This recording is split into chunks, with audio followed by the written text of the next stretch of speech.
A black belt champion launched a spinning kick at a royal guard, certain he'd expose him as nothing more than a statue in uniform. But one moment of stillness shattered his pride and left him learning a painful lesson he never expected. Here's what happened. But before we continue, let us know in the comments where you're watching from. Subscribe to the channel because tomorrow at the same time, we'll bring you another story of courage and discipline from the royal guards that you won't want to miss. The summer heat pressed down on the cobblestones surrounding Buckingham Palace, causing tourists to seek patches of shade while they waited for the perfect photo opportunity. Among the sea of visitors, a man moved with deliberate confidence, his athletic frame cutting through the crowd like a blade. Jason Miller walked with the unmistakable gait of someone who believed the world should make way for him, and it usually did.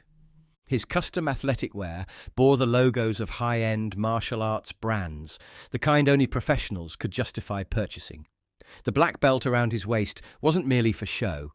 It had been earned through years of training and tournament victories across 3 continents. As 5-time regional champion in his weight class back in Chicago, Jason had grown accustomed to a certain level of deference from those around him. "This way," he instructed his 2 companions, both wearing similar athletic gear, though lacking the championship patches decorating Jason's. "I want to see these famous guards everyone keeps talking about." The disdain in his voice was evident, carrying the weight of a man who believed he had nothing to learn from those who hadn't proven themselves in competition. As they rounded the corner, Jason's eyes locked onto the crimson tunic and bearskin cap of the Royal Guard standing at attention. The guard's ceremonial rifle rested against his shoulder, his eyes fixed forward in perfect discipline, his posture unyielding despite the summer heat that must have been nearly unbearable beneath the layers of wool and leather. "So this is what passes for elite military over here," Jason remarked, loud enough for nearby tourists to hear, standing perfectly still in a costume, very impressive. His companions chuckled on cue, the practiced response of those accustomed to agreeing with the champion. Jason studied the guard with the critical eye of someone assessing a potential opponent. The stillness, which tourists found impressive, seemed to irritate him. In Jason's world, stillness meant vulnerability, not discipline. A fighter who didn't move, who didn't adapt, was a fighter waiting to be defeated. "Real warriors don't stand still," he muttered, his fingers unconsciously adjusting his belt. "Real warriors are ready to move, to strike, to defend." His eyes narrowed as he watched the guard maintain his perfect stance. "This isn't soldiering, it's theatre." With that assessment, Jason began to make his way closer, already formulating how he would prove his point to the gathered crowd. Jason approached the guard with the calculated swagger of someone used to commanding attention in tournament rings. His companions followed a few steps behind, their phones already raised to capture whatever was about to unfold.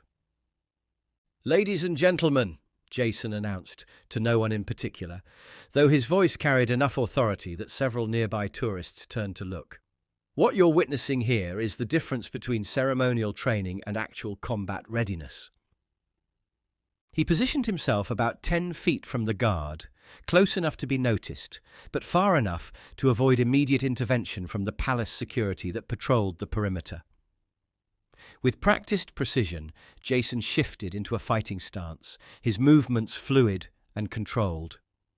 "See, in real martial arts, we train for actual combat," he continued, performing a series of controlled punches and blocks that showcased his undeniable skill, not standing still for hours like some kind of human statue. A mother hurried her children past, shooting Jason a disapproving glance that he either didn't notice or chose to ignore. His audience was growing now, a mix of curious onlookers and uncomfortable bystanders. "Military training," Jason said, emphasizing his words with another series of impressive movements, "especially this ceremonial nonsense, doesn't prepare you for a real fight.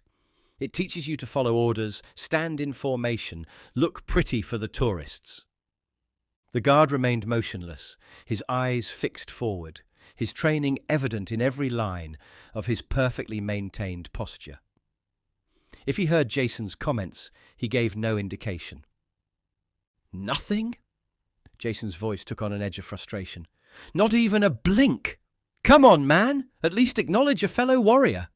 He stepped closer, his movements becoming more pronounced, more challenging. Or maybe you're not allowed to, because you know I'm right.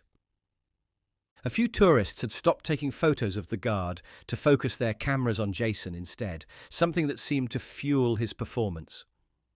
He moved through another series of forms, each more elaborate than the last, his technical proficiency undeniable even as his behavior grew increasingly disrespectful. This is what real discipline looks like, Jason declared, completing a spinning kick that stopped inches from where it would have violated the guard's space, not standing there like a mannequin, but having the control to execute perfect technique under any circumstances. The guard's continued silence seemed to irritate Jason more than any response could have. His jaw tightened, a competitive gleam entering his eyes, the look of a man who had just accepted a challenge that existed only in his mind. The crowd around Jason had grown, forming a loose semicircle that gave him the audience he craved. Most watched with the uncomfortable fascination of witnessing a car crash in slow motion, unable to look away despite knowing they should. Parents guided their children to other parts of the palace grounds, throwing concerned glances over their shoulders as they departed. Among those who remained, a compact, grey-haired man stood out. He wore a simple polo shirt with a small embroidered logo, a local martial arts school from South London. Beside him, 3 students in their early teens watched the scene with wide eyes, absorbing a lesson their instructor had never planned to teach them. "Sir," the instructor said quietly to his students, "this is not how we represent ourselves or our art." On the opposite side of the gathering, an older gentleman with military bearing watched the scene unfold, his weathered face impassive save for the slight tightening around his eyes. The regimental tie he wore suggested service with distinction, though it was clear his active duty days were long behind him. "Excuse me," a woman with an Australian accent called out, "don't you think you should show a bit more respect?" Jason turned toward her, his smile not reaching his eyes. "Respect is earned in my world, ma'am, not given automatically to someone just because they're wearing a fancy uniform." The Australian woman's husband placed a hand on her arm, shaking his head slightly. "Not worth it, love," he muttered, but loud enough for others to hear. "Some people just need to make everything about themselves." The midday heat seemed to intensify the tension in the air. A palace security officer had noticed the gathering crowd and was making his way slowly toward them, his radio already lifted to his mouth. But Jason, focused entirely on the guard and his own performance, failed to notice this development, his movements becoming more aggressive with each passing moment. Jason's initial demonstrations gave way to more complex maneuvers as his frustration mounted. He moved closer to the guard, executing a series of rapid-fire punches that stopped mere inches from the scarlet tunic. Each movement was technically flawless, the product of thousands of hours of training, but the spirit behind them had twisted from discipline into something darker. "This," he announced between controlled breaths, "is what actual combat training looks like. Not ceremony, not tradition, effectiveness." He pivoted smoothly into a side kick that displaced the air near the guard's shoulder. "In a real fight, your fancy uniform and rifle wouldn't save you." The martial arts instructor took a step forward, his concern evident. "That's enough," he called out, his London accent thick with disapproval. "You've made your point." Jason turned, his eyes narrowing at being challenged. "Have I? And who might you be?" "Graham Porter, 5th Dan, Shotokan Karate. I run a dojo in Brixton," the man replied evenly, "and what you're doing isn't representing our art well." "5th Dan?" Jason's laugh held no humour. "I earned my 3rd Dan before I was 25, competed internationally while you were probably teaching kids to punch air, and you're going to lecture me about representation." He adjusted his belt dismissively. "Go back to your strip mall dojo, old man. This is between me and the tin soldier here." The instructor's students looked between their teacher and Jason, confusion evident on their young faces. Porter placed a calming hand on one boy's shoulder before responding. A black belt covers just 2 inches of your arse. The rest is up to you to cover, Porter quoted quietly. Someone forgot to teach you that part. Something dangerous flashed in Jason's eyes, the look of a predator who'd just found easier prey. But before he could respond, the British veteran stepped forward. "The guard you're harassing," he said with the quiet confidence of someone who knew exactly what he was talking about, "likely has more combat experience than you'll ever have. These men aren't merely ceremonial, they're active duty soldiers, many with multiple tours in Afghanistan, Iraq, and other deployments you've only seen on television." Jason's face flushed with anger. Being challenged by another martial artist was one thing, but being lectured by an old man in a regimental tie was apparently more than his ego could tolerate. "Listen, Grandpa," he snarled, "I don't care if he's been to the moon. Standing still doesn't make you a warrior. It makes you a target." He turned back to the guard, moving even closer. "Isn't that right? Or did they remove your vocal cords when they issued that ridiculous hat?" The guard remained perfectly still, though those watching closely might have noticed a subtle shift in his stance, an almost imperceptible adjustment of weight, the kind of preparation a trained fighter makes instinctively when threat levels rise. Jason began circling the guard now, his movements becoming more predatory. The technical perfection of his earlier demonstrations was giving way to something rawer, more aggressive. His breathing had changed, becoming deeper, more controlled, the breathing of someone preparing to strike. "You want to know the difference between us?" he called out, loud enough for everyone in the growing crowd to hear. "I've proven myself in combat, real combat, not following orders in some desert. I've stood across from opponents who wanted to take my head off, and I've won. Every single time." Each word was punctuated with a movement that brought him closer to the guard, testing the boundaries of what might trigger a response. The security officer had picked up his pace, recognizing the escalating danger, but was still making his way through the dense crowd. "Your discipline is fear," Jason continued, sweat now visible on his forehead despite his conditioning. "Fear of breaking the rules, fear of thinking for yourself. My discipline is control. The knowledge that I could break you in half, but choose not to." Something in the guard's bearing had changed, though his position remained the same. It wasn't anything visible to casual observers, but to trained fighters like Porter, it was unmistakable. The subtle coiling of potential energy, the microscopic adjustments of a body preparing to absorb or redirect force. Jason felt it too. Some part of his fighter's instinct recognized the change, registered the danger, but his ego overrode the warning signals. Instead of backing down, he pushed harder, driven by the guard's continued silence and the audience he'd gathered. "I think it's time for a little test," he announced, rolling his shoulders as he created space between himself and the guard.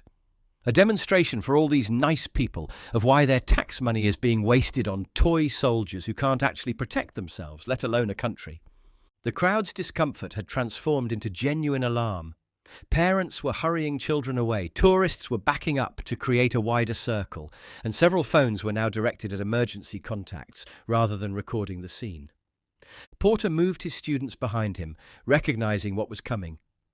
"This is going to end badly," he muttered, though whether for Jason or the guard, he didn't specify.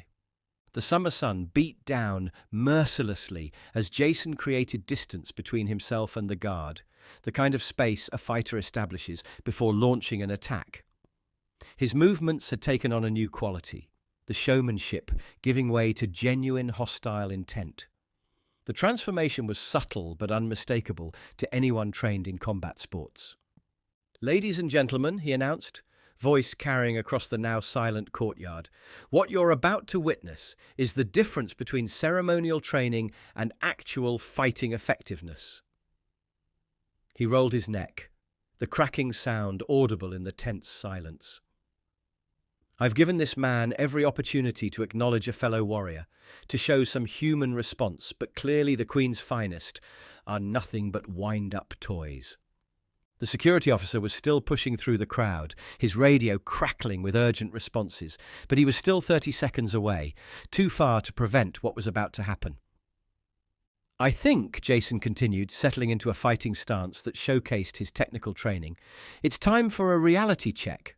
A little demonstration of why my black belt means something, while his uniform is just fancy dress." Porter, the martial arts instructor, called out once more, "Don't do this! You're making a terrible mistake." Jason ignored him, his focus narrowing to the guard standing motionless before him. "Last chance, soldier boy," he taunted. "Show me something real, or I will." The guard's discipline held firm, his gaze fixed forward, his posture unchanged, save for those subtle adjustments that only a trained fighter would notice, the slight lowering of his center of gravity, the almost imperceptible widening of his stance, the way his weight had shifted to the balls of his feet beneath the ceremonial boots.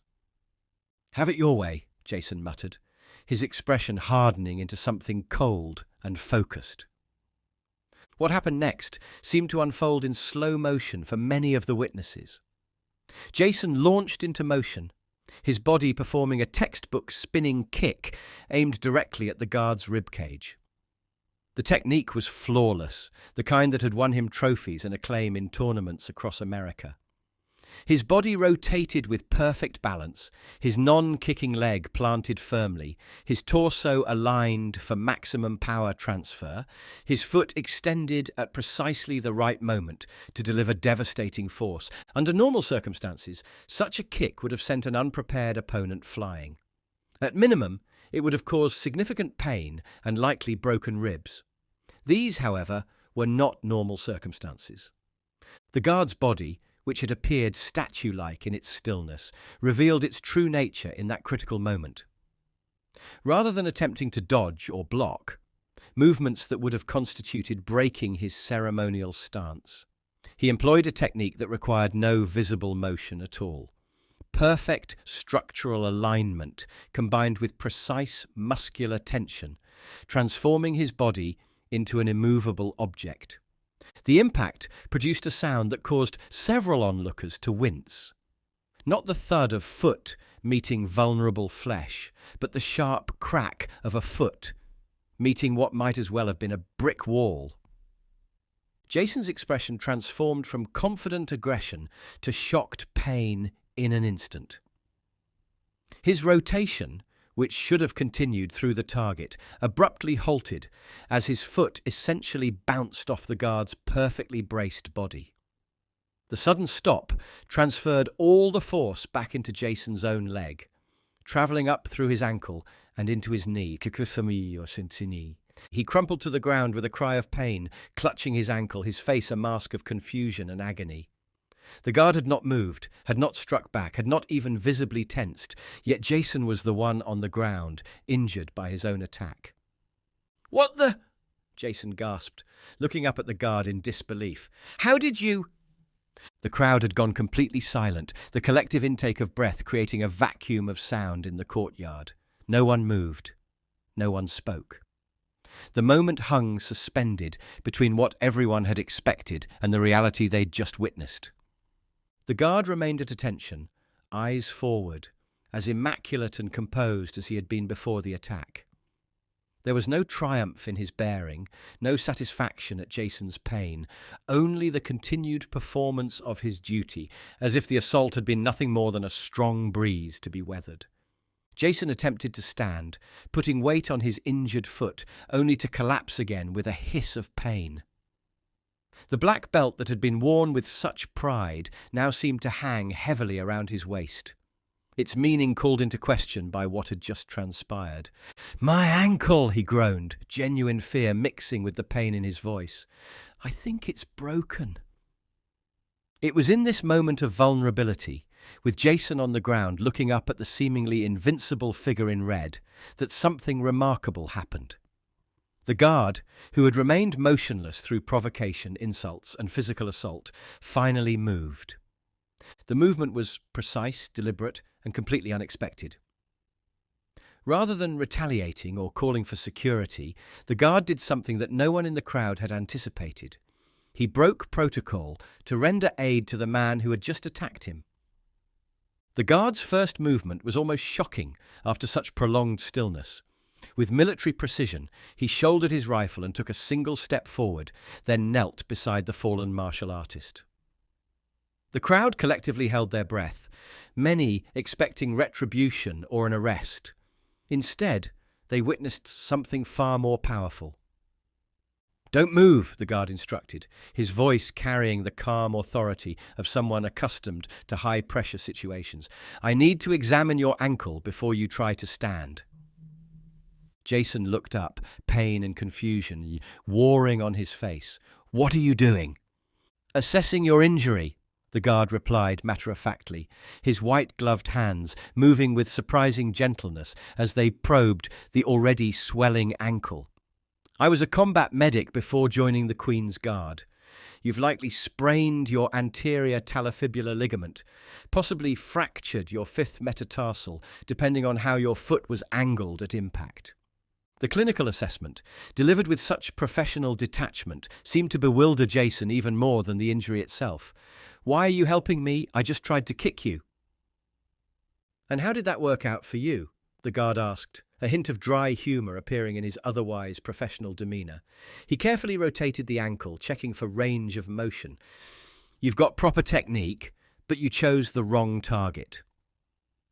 The security officer had finally pushed through to the front of the crowd, radio in hand, but stopped short at the unexpected tableau before him. The martial arts instructor, Porter, moved closer as well, concern for a fellow martial artist, even one who had behaved so poorly, overriding his earlier disapproval. "I don't understand," Jason said through gritted teeth as the guard continued his examination. "I've broken boards, concrete blocks." "I'm not a board," the guard interrupted calmly. "I'm a third-degree black belt in Aikido with additional training in Krav Maga through the Royal Military Academy Sandhurst." He glanced up, meeting Jason's stunned gaze.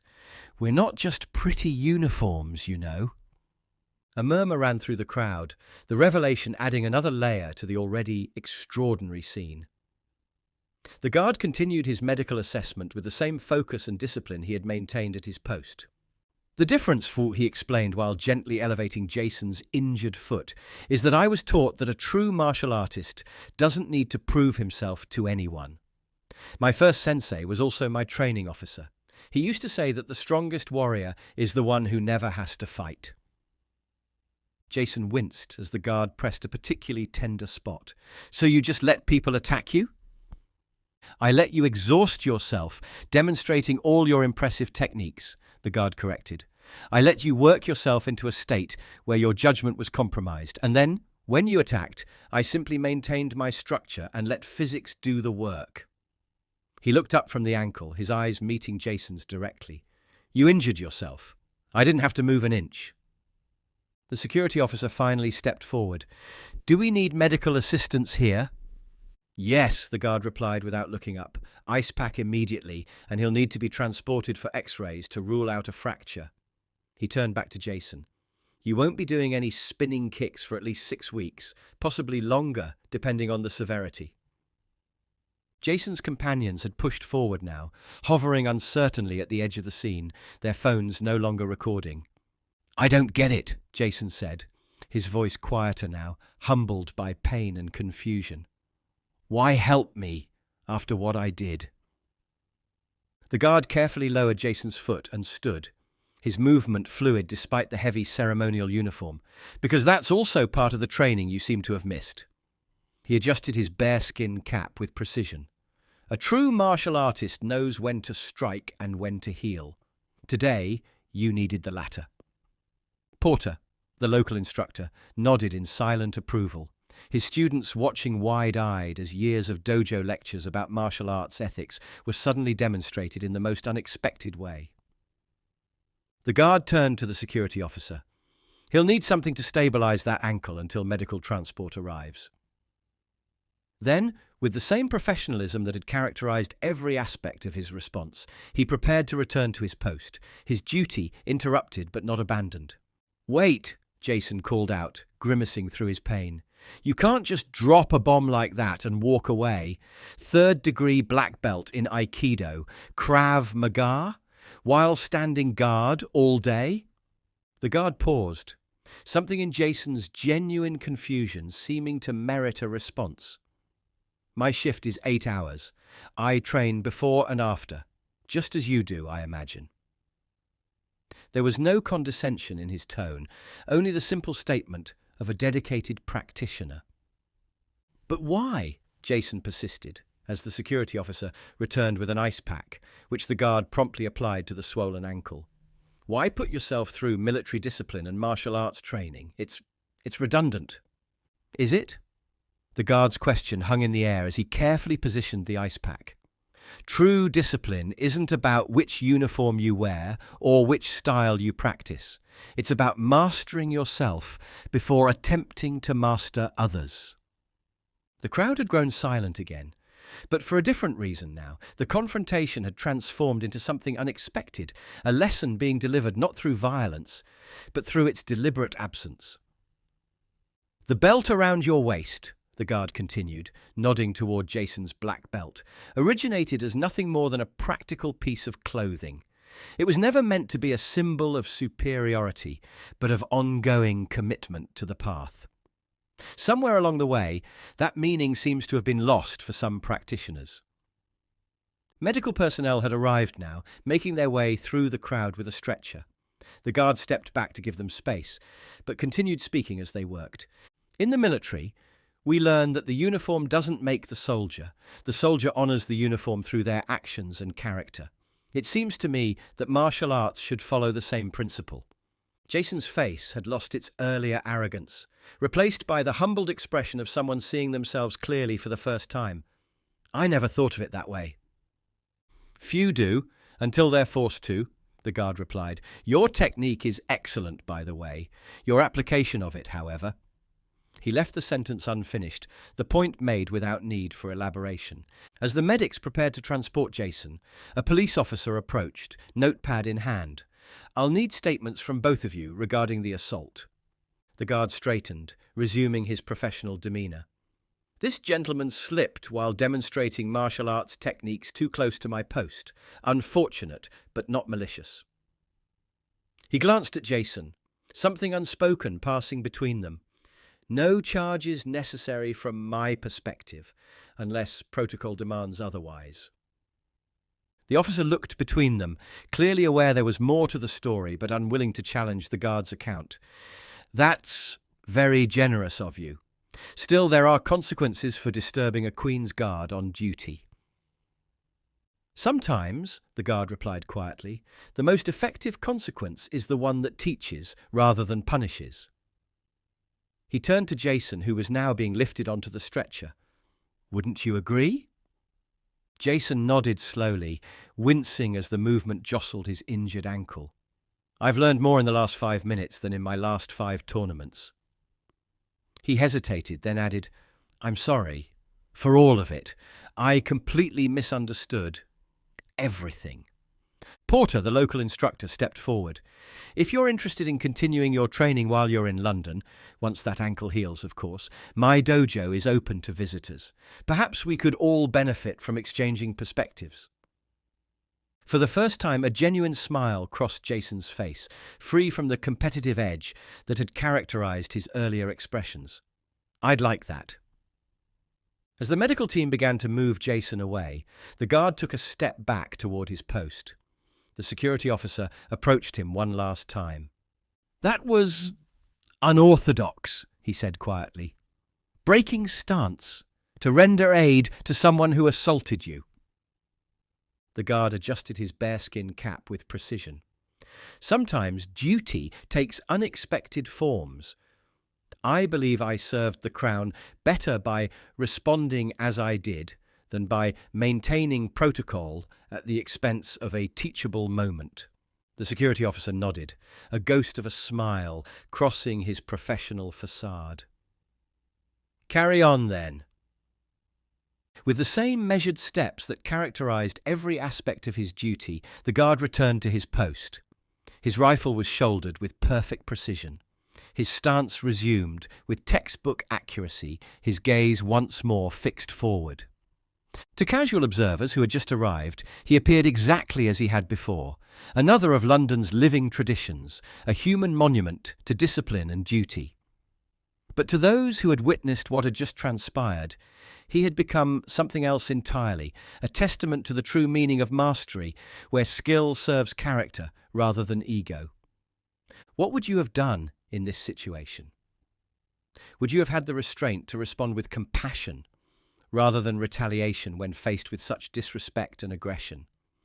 And perhaps more importantly, how do you measure true strength? By the force you can exert on others, or by the discipline you maintain within yourself?